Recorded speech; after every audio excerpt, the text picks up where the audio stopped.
na viral ang mukha. Bip bip bip bip bip. Bumibip bip bip bip bip bip bip bip bip bip bip bip na ba? Ang lahat. Martian. Enrico Pañero. Bip bip bip bip bip. Bip bip bip bip bip bip bip. Bip bip bip bip bip. Titilaok! Titilaok! Bip bip bip bip bip. Ito na ang 101.1 Yes FM Balitang Oy, kamusta mga Yes Friend? Ang napaka-juicy at usap-usapan at walang halos laman ang social media kung hindi ang pag-attend ng dating Pangulong Rodrigo Duterte sa Quadcom. Akala ko nga mga Yes Friend hindi matutuloy kasi parang last minute yata nabanggit ng grupo ni dating Presidente Rodrigo Duterte na a-attend siya, na hindi naman na-assume ng Quadcom. Sabi pa nga ng Quadcom, baka daw strategy, para ma-cancel tapos biglang darating. Ayun nga mga Yes Friend, natuloy din. Halos kompleto. Oo, halos kompleto sila, Martian, Nandun lahat ng mga kaaway ni Duterte. Akalain nyo ba, Yes, alam mo na bibilib talaga ako sa dating Pangulong Duterte. Imagine nag-iisa versus the Quadcom, Hindi feeling ko naman hindi naman lahat against, Oo, doon sa dating Pangulo, na si Duterte. Kasi kahit papaano mga Yes Friend, ngayon lang tayo nakakita, na nag-iisang tao, na halos walang bumubulong sa kanya. Dahil alam naman natin na lawyer, prosecutor, naging mayor, tapos naging presidente pa. Halos lahat kasi alam ni Rodrigo Duterte, dating Pangulo, At marami tayong nalaman mga Yes Friend, sa nangyaring hearing kahapon. Na Martian, na may mga tanong na para bang mapapailing ka na lang. Sorry it's my opinion.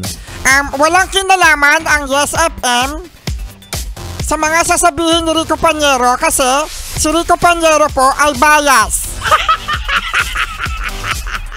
Sinabi talaga bias. Again po, walang kinalaman ang Yes FM kasi si Rico Pañero po ay bias, okay?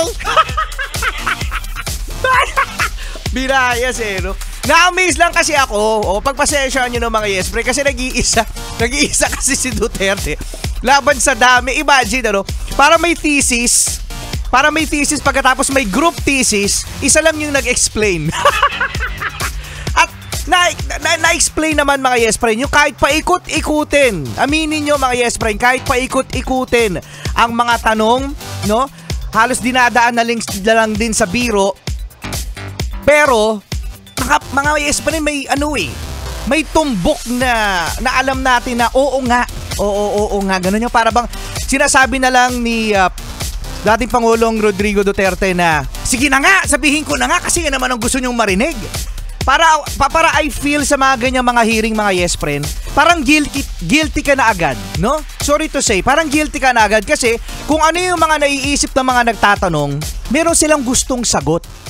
'Di ba? So is it still a trial or it's a conviction, na iko-convict na yung mga nandoon sa hearing? Kasi para bang nagsisinungaling ka.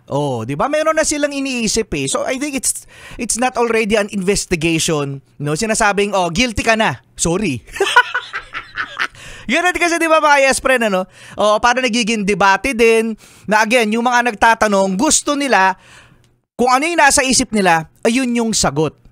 Yan. Sana maobserbahan nyo mga Yes Friend, Maobserbahan nyo. Nako, maraming pwedeng pagkwentuhan mga Yes Friend sa nangyaring hearing kahapon hanggang kinagabihan kasi napakahaba ng hearing at kayang-kaya ng stamina. Imagine. Kaya-kaya ng stamina ni Duterte, yung nangyari.